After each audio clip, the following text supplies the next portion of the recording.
नमस्ते बच्चों, सब लोग ठीक हो, स्वस्थ हो? अपने स्वास्थ्य का ध्यान रखिए बच्चों। आज हम 10th class Hindi first language lesson 4 okay, ये एक कविता पाठ है। ओके, इसका हम अध्ययन करेंगे। आप लोग आपके text book 10th class first language का टेक्स्ट बुक खोलिए, पेज नंबर 29 खोलिए। देखिए, ये इकाई 2 से लिया हुआ पाठ है। पार्ट 4 नाम है कवित्त। ओके, पार्ट 4 का नाम क्या है? कवित्त।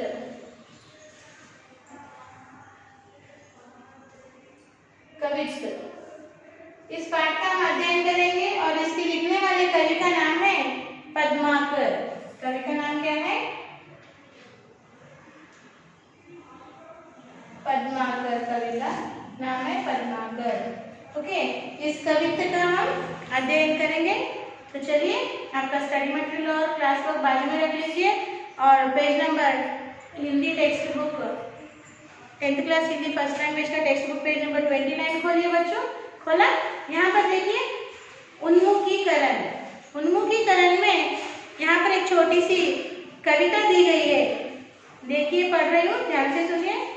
प्रकृति तेरी अजब कृति, प्रकृति तेरी अजब कृति, नित नई तेरी आकृति, खनिज तत्वों का भंडार, तुझ पर निर्भर यह सारा संसार, तुझ में माँ की ममता है, तुझ में अजब क्षमता है। शशिकांत निशांत शर्मा, जिन्हें साहित्य जगत में साहिल के नाम से जाना जाता है, उनकी लिखी हुई एक छोटी सी कविता दी है। यहाँ पर फिर से पढ़ रही हूँ, ध्यान से सुनिए। प्रकृति, प्रकृति यानी क्या बच्चों? नेचर, सृष्टि। प्रकृति तेरी अजब कृति, नित नई तेरी आकृति, नित नई तेरी आकृति यानी क्या कहा गया है यहाँ पर? प्रकृति, ये जो सृष्टि है, यह अजब कृति है। ये एक अजब कृति का काम करे, एक अजब चीज है। कृति यानी एक अजब चीज है। प्रकृति एक अजब चीज है। नित नई तेरी आकृति, नित नई तेरी आकृति यानी नित नई, हर रोज तेरी नई आकृति है। आकृति का अर्थ है नया स्वरूप, नया आकार। आकार तो हम यहाँ नहीं कहेंगे कि रोज नया तेरा स्वरूप होता है। ओके, कैसे? प्रकृति का स्वरूप मौसम पे निर्भर होता है। ओके, और प्रकृति एक अजब कृति है, एक अजब कार्य है। भगवान का किया हुआ, सृष्टि किया हुआ एक अजब ऐसा कार्य है जिसका रोज नया स्वरूप होता है, रोज नया आकृति यानी स्वरूप होता है। खनिज तत्वों का भंडार, इस प्रकृति में खनिज तत्वों का भंडार है। यानी इस प्रकृति में खनिज तत्व का अर्थ क्या है? मिनरल्स। इस जमीन में छुपे हुए कई मिनरल्स है, कई खनिज पदार्थ है। खनिज पदार्थ जमीन में गड़े हुए पदार्थ, जैसे तेल, जैसे हम जमीन को खोद कर निकालते हैं। इस जमीन के अंदर, इस प्रकृति में, जमीन के अंदर खनिज तत्वों का भंडार है। भंडार यानी गोदाम है।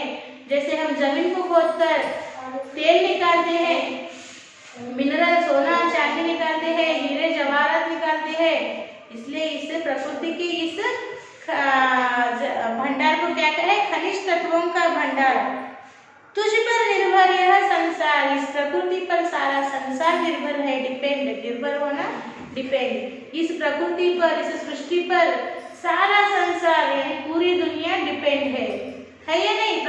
प्राकृतिक चीजों पर ही डिपेंड है ना हम लोग। तुझ में माँ की ममता है, इस प्रकृति में माँ की ममता है। माँ जिस तरह अपने बच्चों का ध्यान रखती है, उनकी हर जरूरत को पूरा करती है, उसी तरह ये प्रकृति हमारा ध्यान रखती है। वो हमारे हर जरूरत को पूरा करती है। भूख लगने पर वो खाने की चीजें देती है, रहने के लिए जमीन देती है, पीने के लिए पानी देती है। ओके, जीवित रहने के लिए, सांस लेने के लिए स्वच्छ ऑक्सीजन देती है। कपड़ा, सब कुछ हमें इस प्राकृतिक चीजों से ही मिलता है। हमारी हर तरह की जरूरतें प्रकृति पूरी करती है, जिस तरह माँ अपने बच्चों की जरूरत पूरी करती है। इसलिए कहा गया है तुझ में माँ की ममता है, तुझ में अजब क्षमता है, तुझ में अजब क्षमता। अजब क्षमता का अर्थ क्या है? क्षमता, तुम्हारी क्षमता यानी कैपेसिटी का कोई तुम्हारी एक अजब यानी अनोखी विचित्र कैपेसिटी है। ओके, कैपेसिटी यानी क्षमता, पात्रता। ओके, समझ में आ गया इस कविता का अर्थ। अब हम देखेंगे इसके नीचे 3 प्रश्न दिए हुए हैं। प्रकृति किसका भंडार है? इन प्रश्नों के उत्तर हम स्टडी मटेरियल में पढ़ेंगे बच्चों। देखिए उत्तर क्या है, प्रकृति किसका भंडार है?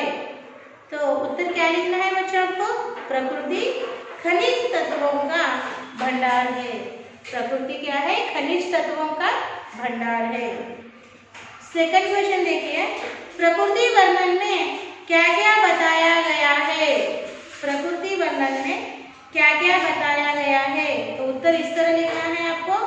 प्रकृति वर्णन में प्रकृति की कृति, आकृति, खनिज तत्वों, संसार की निर्भरता, माँ की ममता और क्षमता आदि बताया गया है। थर्ड क्वेश्चन है, प्रकृति के प्रति हमारे क्या कर्तव्य है? तो उत्तर इस तरह लिखना है आपको। प्रकृति को रक्षा करना, प्रकृति की रक्षा करना ही हमारा कर्तव्य है। इन प्रश्नों के आप लोगों को इस तरह से उत्तर लिखना है बच्चों। अब अगला भाग देखेंगे, उद्देश्य। इस कविता को इस पाठ्य पुस्तक में देने के पीछे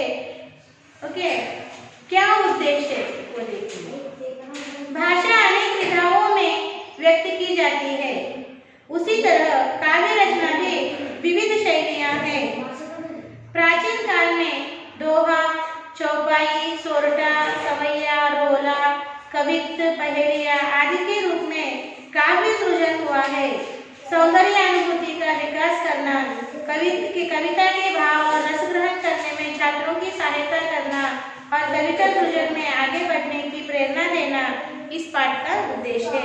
यानी हिंदी भाषा साहित्य की विविध विधाएं यानी विविध स्टाइल्स है, जिसे कहा जाता है कि काव्य रचना की भी विविध शैलियां हैं, यानी कविता को विविध ढंग से रचा जाता है। कविता लिखने के भी विविध स्टाइल्स है, शैली यानी स्टाइल्स, ढंग। ओके, तो इन कविता के विविध स्टाइल्स से आपको परिचित करना, आपको उनके कविता शैली के, कविता लिखने की शैलियों का ज्ञान कराना, कविता के सौंदर्य अनुभूति का विकास करना और आपको भी कविता लिखने के लिए प्रेरित करना इस कविता पाठ का उद्देश्य है। ओके, अभी विधा विशेष देखिए। कवित्त दृश्य योजना और शब्द योजना के लिए अत्यंत प्रसिद्ध है। कवित्त दृश्य योजना और शब्द योजना के लिए अत्यंत प्रसिद्ध है। इसमें स्वच्छ और उदात्त कल्पना है। इसमें क्या है? स्वच्छ और उदात्त कल्पना है। कवि की कृति आनंद और उल्लास के वर्णन प्रसंगों में खूब रमी है। कवि की कृति आनंद और उल्लास के वर्णन प्रसंगों में खूब रमी है। इसमें कवित्त छंद है। इसमें क्या है? कवित्त छंद है। अब अगला भाग है कवि परिचय। ओके, अब कवि परिचय पढ़कर हम समझेंगे इस कवि का जीवन परिचय समझेंगे। एक बार आप लोग विधा विशेष और उद्देश्य साइलेंट रीडिंग कीजिए।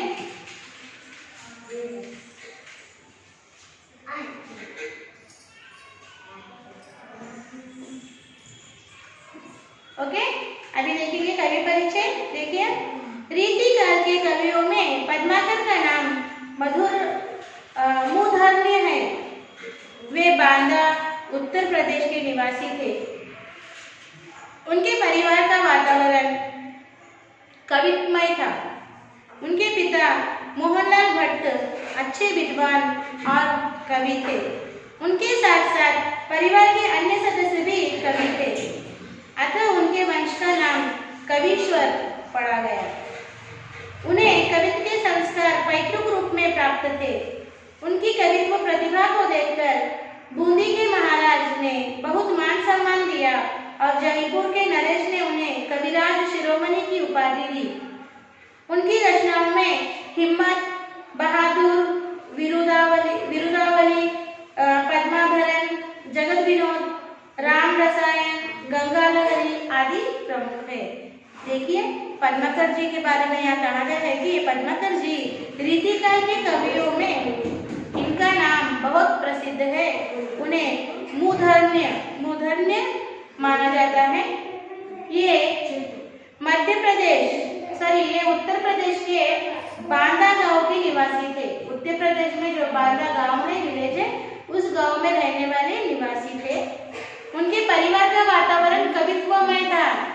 उनके परिवार का वातावरण क्या था?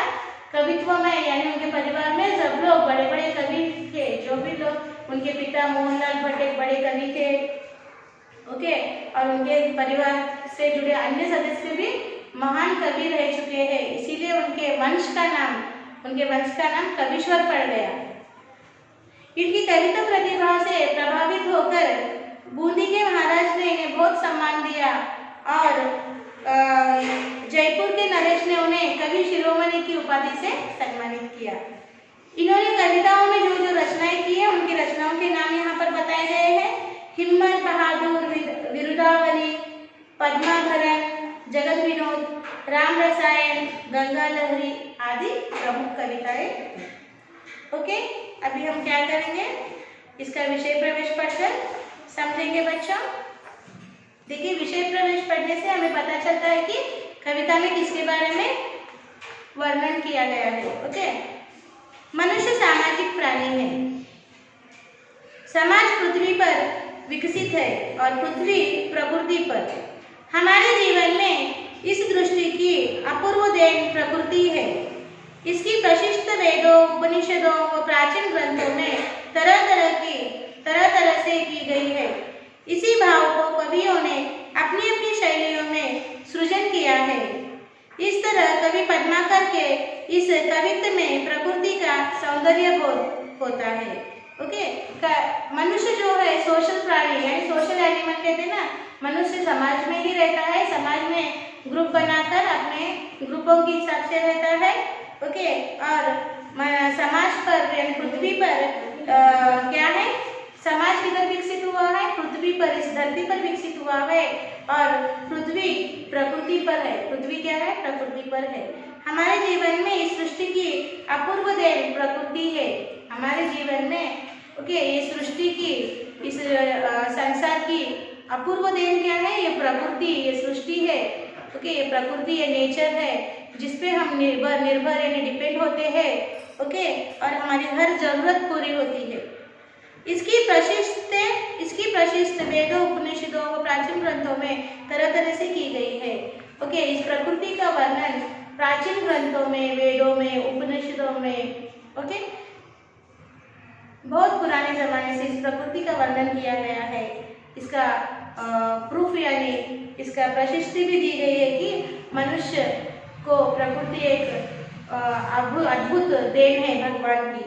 इसी भाव को कवियों ने अपने कवियों में लिखा है। इसी भाव को कवियों ने अपनी अपनी शैलियों में कविता का सृजन किया है। इस प्रकृति के बारे में लिखकर कविता का सृजन करना यानी कविता का निर्माण किया है, इस प्रकृति वर्णन का।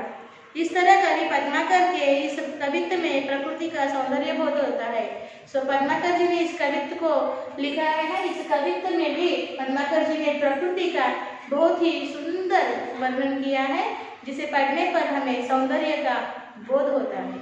ओके, तो अब हम क्या करेंगे, इस कवित्व को पढ़कर उसके बारे में जानेंगे। ठीक है ना?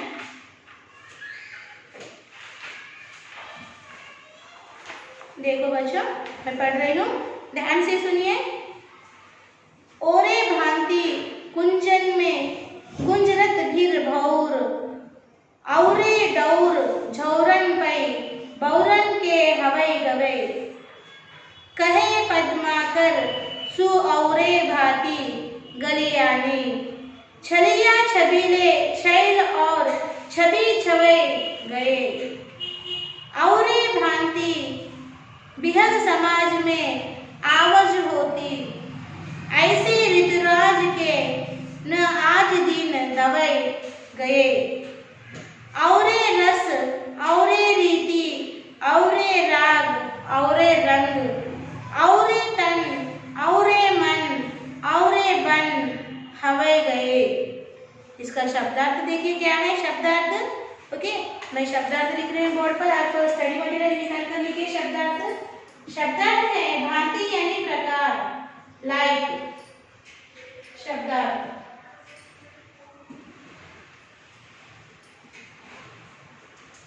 ओके, भांति, फर्स्ट वर्ड है भांति। भांति का अर्थ है लाइक। ओके, कुंजन यानी the place where so much of bushes are present, Kunjan.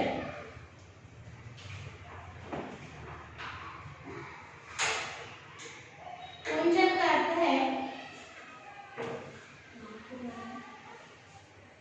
The place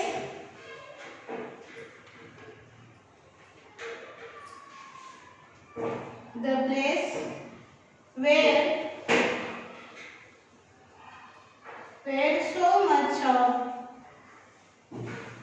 so much of bushes are present.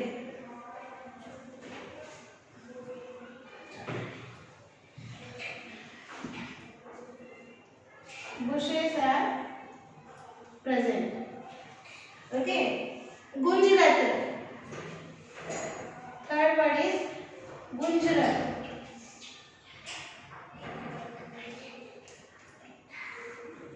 गुंजरत means भौरे का गुंजन, भौरे का Gunjan.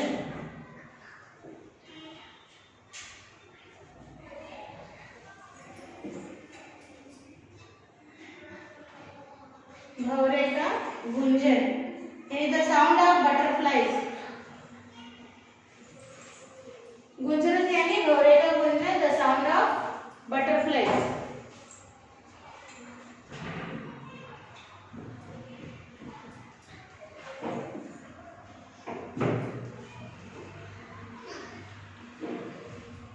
Butterflies. Bheer means group. Bheer, group. Bhaur means butterfly. Bhaur means what? Bhaur, butterfly.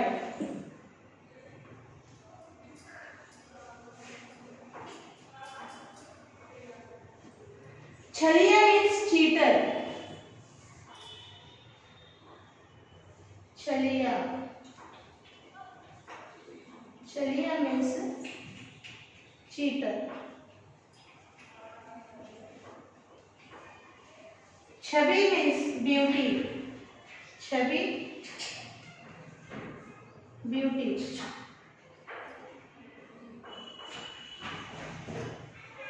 Beauty. आवाज means sound. आवाज, आवाज,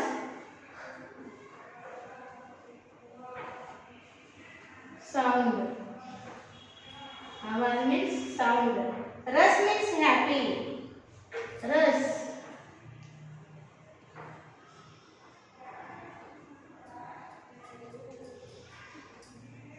राग means love.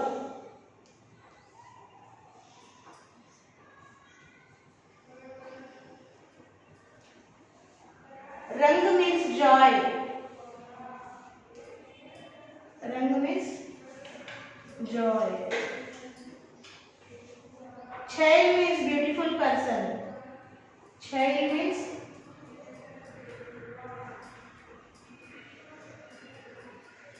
beautiful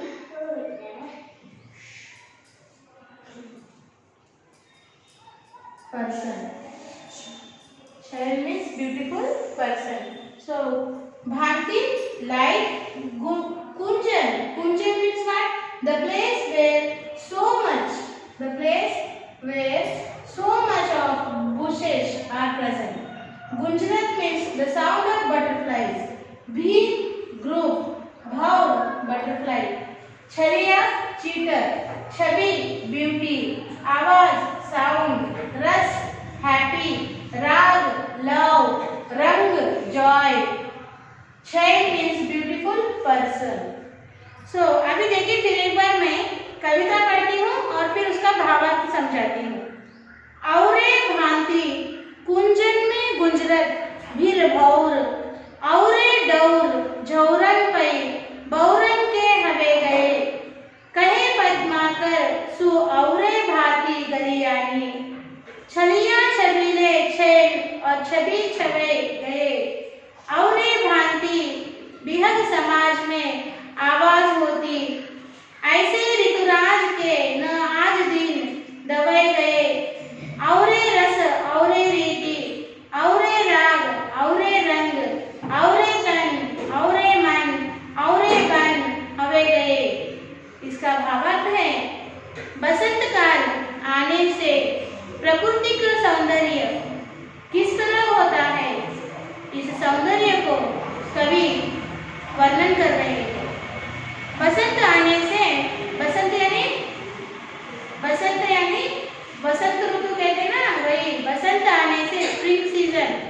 बसंत आने से भौरे छोटे छोटे बाग में स्थित पेड़ों पे शाखाओं पर घूमते हुए गुंजरते हैं। वह गुंजन पूरे माहौल में छा गए। पद्माकर जी कहते हैं कि यह गुंजन की आवाज छोटे छोटे गलियों में भी गुजर कर जा रही है। यह किस प्रकार लगती है, जिस तरह एक सजीला आदमी अपने सौंदर्य को प्रकट कर रहा हो। भौरे की आवाज समाज में होती है। आज ऋतुराज यानी ऋतुओं का राजा बसंत आने से सारे जनता में आनंद, अनुराग और पद्धति आदि का वृद्धि हुई है। बसंत का सौंदर्य पूरे और मन में फैल गया है। यहाँ पर वसंत ऋतु का स्प्रिंग सीजन का वर्णन किया गया है। स्प्रिंग का सीजन आने पर, वसंत ऋतु आने पर उपवनों में, पेड़ पर, पौधों पर, शाखाओं पर ये जो बटरफ्लाइज है, भौरे जो है, गुंजन एक अलग से आवाज कर घूमते रहते हैं। ये गुंजन न सिर्फ वहाँ पेड़ पौधों के यानी बगीचों में, उपवनों में है, बल्कि गलियों में भी यह आवाज आ रही है। इस तरह से इसकी तुलना कैसे की गई, जैसे एक सुंदर व्यक्ति अपने सौंदर्य को प्रकट करता है। जैसे एक सुंदर व्यक्ति गली में से जाता है तो सभी उसकी ओर देखते हैं, यानी वो अपनी सुंदरता का प्रकट करता है और सभी उसकी ओर आकर्षित होते हैं। उसी तरह इन भौरों की गुंजन की और सभी लोग आकर्षित हो रहे हैं। और इस तरह से बसंत ऋतु आने से सभी के मन में आनंद छा गया है। और सभी के आनंद में वृद्धि यानी विकास हो गई है। इस तरह से यहाँ पर बसंत ऋतु का वर्णन किया है बच्चों। तो आप ये लोग ये शब्दार्थ क्लास वर्क में लिखिए।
लिख लिया बच्चों? शब्दार्थ लिख लिए? तो आज हम यहीं पर रुकेंगे बच्चों। ओके, सो इस कविता का अन्य पंक्तियों का अध्ययन हम फिर एक सेशन में करेंगे। आज हम यहीं रुकते हैं। आज का हमारा साक्षी इस तरह से लिख लीजिए बच्चों।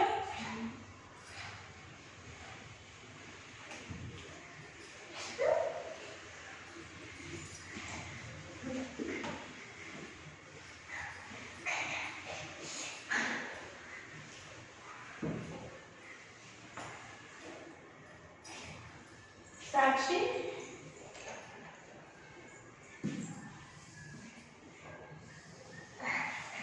साक्षी लिख दिया। सब्जेक्ट लिखिए Hindi, first language, class 10th, और होमवर्क है learn and write. Okay, HW same as class work. Class work में आपने क्या लिखना है? फर्स्ट कविता के पंक्तियां लिखिए, उसके बाद दिए हुए शब्दार्थ लिखिए। So HW same as class work 1 time, ठीक है ना? और यहाँ पर आएगा पेरेंट्स साइन, यहाँ पे पेरेंट्स साइन लीजिए बच्चों, और यहाँ पे अध्यापक का साइन आएगा, ठीक है? होमवर्क को लिखकर समय पर दिए हुए स्कूल मेल आईडी को भिजवा दीजिए बच्चों। कोई भी पेंडिंग वर्क्स मत रखिए, ठीक है ना? फिर हम इस कविता की शेष पंक्तियों का अध्ययन अनाथ दूसरे सेशन में करेंगे। आज यहीं पे रुकते हैं। धन्यवाद बच्चों, बाय बाय।